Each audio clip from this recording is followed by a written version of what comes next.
In a conversation class this week, a student asked me, what's the difference between complaining, moaning, whinging and whining? So today we're going to look at English for when you're not too happy about something, whether it be the service in a restaurant or just having to get out of bed in the morning. So I'm going to break down the meaning of these verbs.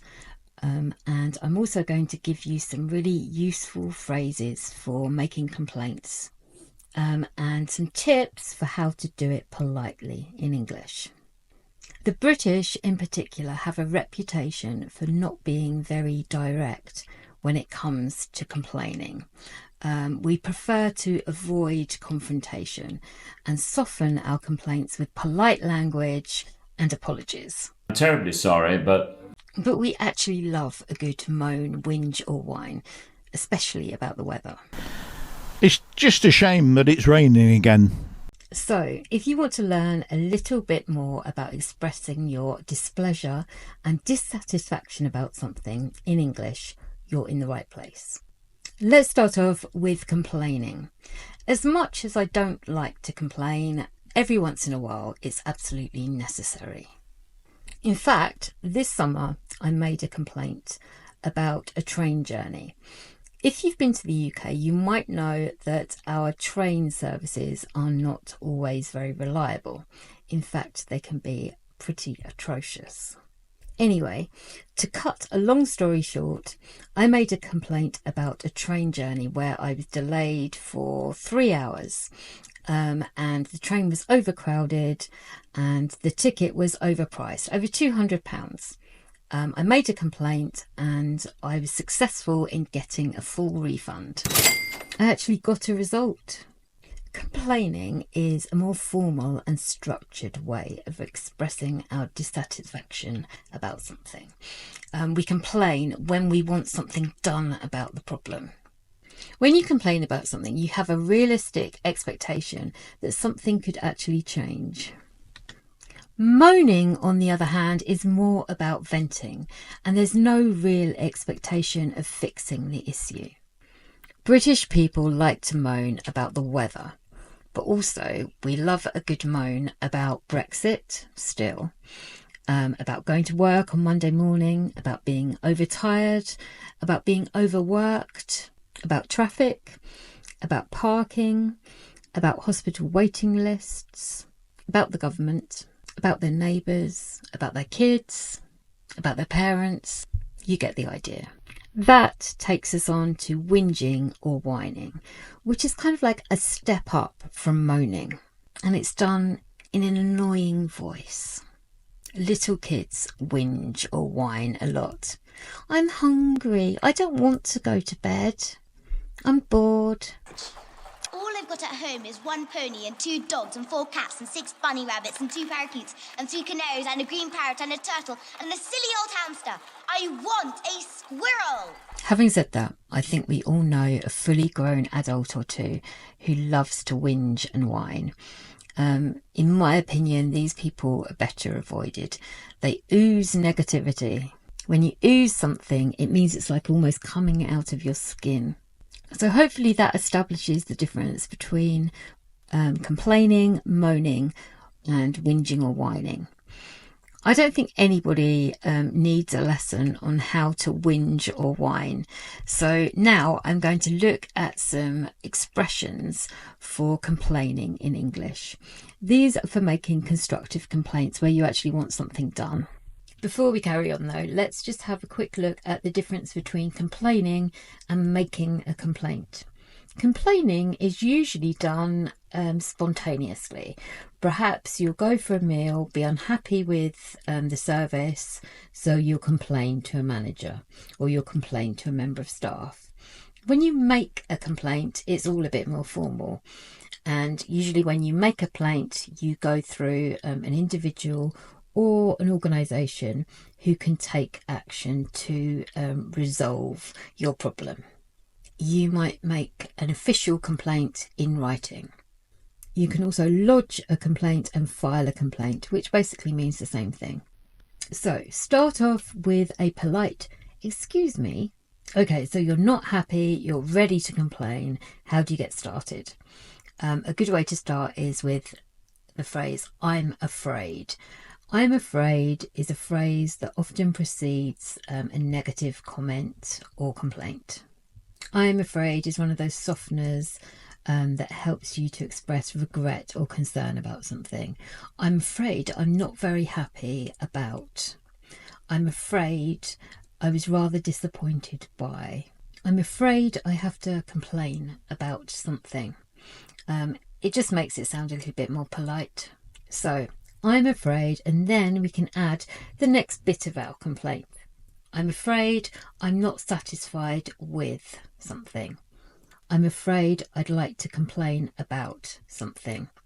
I'm afraid I was disappointed by. You should mention at this point, if it's something really serious, you can ramp it up to I'm really unhappy about something, or this really is unacceptable. You've said what you're unhappy with, and now you want to request some sort of action. So you could say, can you please look into this? Or can you please look into this as soon as possible, which kind of emphasises the urgency. I would appreciate your assistance in resolving this issue, which sounds quite formal. Another one, I'd like to know what you're going to do about this. Or please let me know how you're going to address this. A bit more informally, you could say something like, I'd really appreciate it if you could help me sort this out. At this point in the conversation, it's really useful if you know what result you want. Some of the words you could use here are words like compensation, or a refund, or a discount, or just an apology.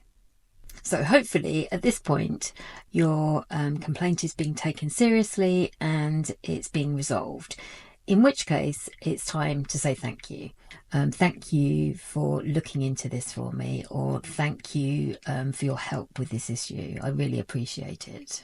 But if you're not getting anywhere and you're not being taken seriously, it's perhaps at this point that you need to ask to speak to somebody in a superior position, so a manager. Or you could also bring out, I'm going to have to make an official complaint, which makes it all sound a little bit more serious. If you'd like to download a free PDF where I go through all the expressions, phrases and the tips that I've covered in today's video, then head over to my website. I'll put a link in the description below.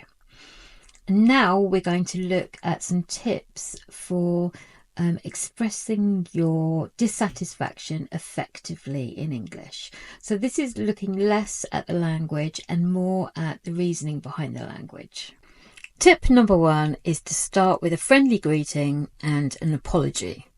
Yes, you heard me right, an apology. Hello there, I'm sorry to bother you, but... Hi, sorry to interrupt, but could I just have a word, please?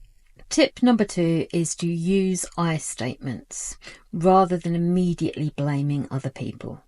The person you're talking to probably isn't to blame for the problem, and you want to get them on your side so that you can get the result that you want. So it pays off to be polite and not to start pointing the finger.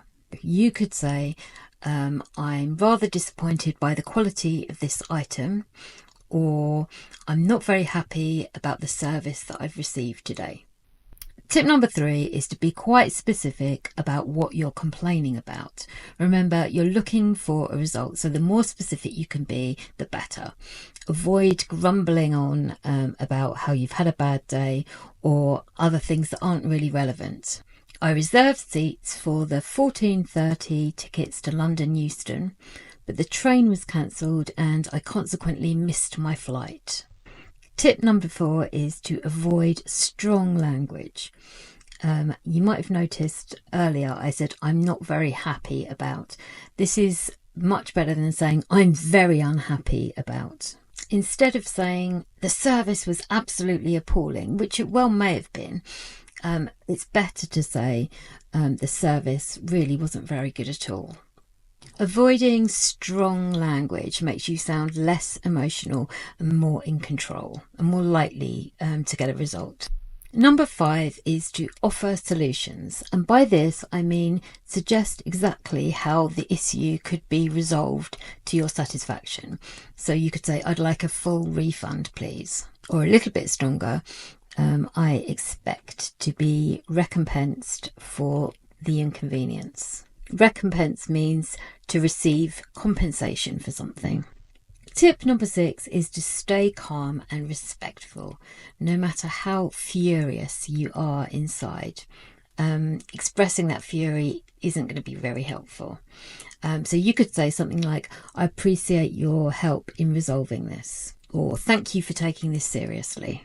Which takes us on to tip number 7, which is to express gratitude, which might sound a bit strange considering that we're complaining about something. But thanking somebody for their time and attention is good manners, and again, it's more likely that the other person will cooperate if you're polite. So you could say thank you for listening to my concerns. I'd be very grateful if this could be resolved as soon as possible. Thank you. Tip number 8 is to practice empathy. Acknowledging the perspectives or challenges of the person that you're talking to. So you could say, I understand that you're rather busy at the moment, but, or I understand that mistakes can happen, but. So finally, tip number 9 is to request to speak to a supervisor. And you can use this if you need to escalate the issue. Sometimes you can be as nice and polite, but the person you're actually speaking to isn't going to solve your problem. You need to speak to their superior. Could I please speak to a manager to discuss this further? So they were my 9 tips for complaining effectively in English. In the comments, tell me about something that you've had to complain about in the past. And if you found today's lesson useful, make sure you hit the like and the subscribe button so you catch my future videos. Thanks for watching to the end, and I'll see you next time. Bye.